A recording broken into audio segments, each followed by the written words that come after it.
going on YouTube? Modeling that back at you. So, got a lot of the build done basically at this point.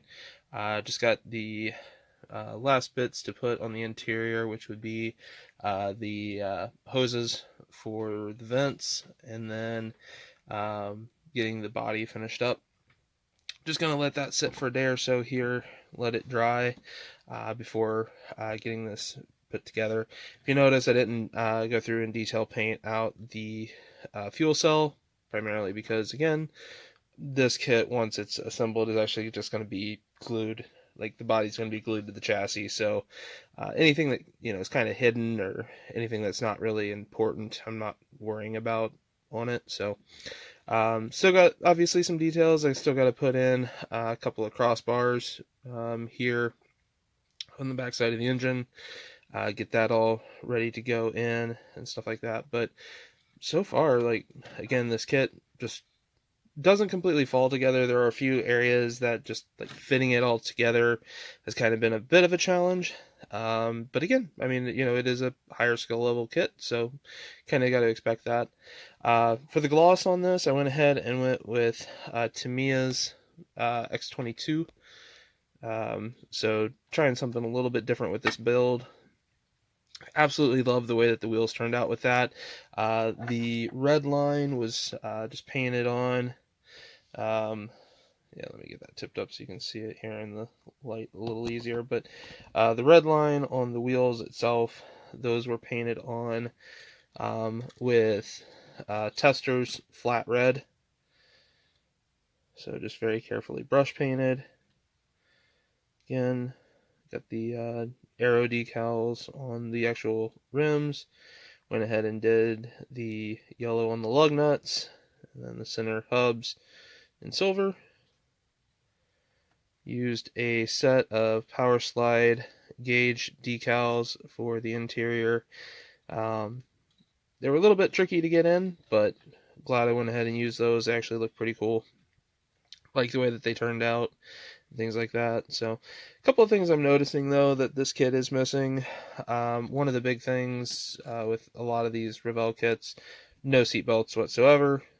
Decals or otherwise, I don't believe. Let me double check the original decal sheet.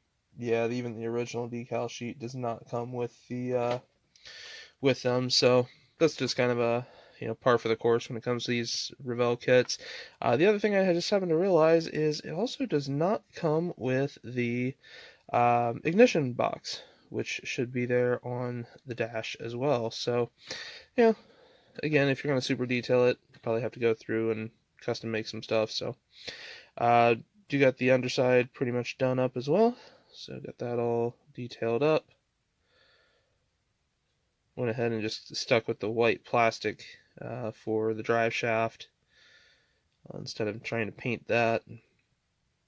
So, again, not too bad. Didn't go too crazy on the detail on this one.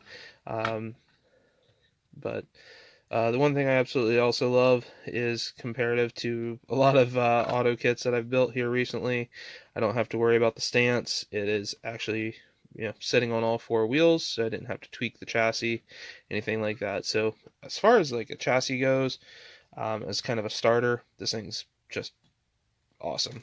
So let me slide that to the side here, and I will grab the piece de resistance of the body.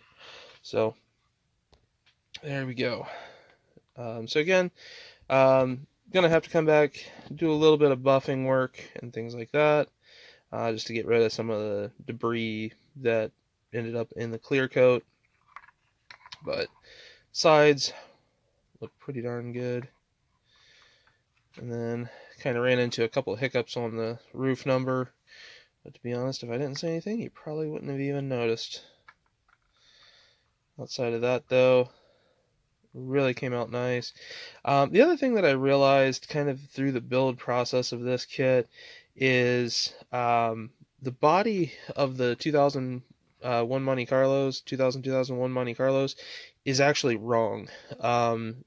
Basically, this entire section here, the entire greenhouse of the car, needs to be moved forward about 1/4 of an inch. Looking at the actual reference shots, the plus is in the right spot, but the Burger King should be behind it and up. So the rear quarter panel is actually too short. Also, as you can see here, I have the contingency decals pretty much lined up where they need to be. However, I have about 1/4 of an inch gap between it here, which shouldn't be. It should be tucked up nice and tight to the wheel well here. So again, just is what it is. If you're a rivet counter, just wanted to kind of call it out that, that is something to just kind of know with these cars, that they are just a little bit off. Again, basically just needed to be shifted forward just a tiny bit on the entire upper part. But outside of that, like I said, came out really nice all the way around. Didn't really have too many problems with the decals, getting them to bed down and in. They really all played ball and played nice. So that was really nice to just kind of be able to just get this all put together and built out and things like that. So also have the front glass. Let's go ahead and set that on. Clear's mostly dried at this point. So have the front glass there, and then I went ahead and got the rear glass all ready to drop in as well. So just kind of a quick test fit, but yeah, like I said, overall an enjoyable build process. Get the glass pop back out, set off to the side, and like I said, I'll probably just go through and polish up a little bit here once.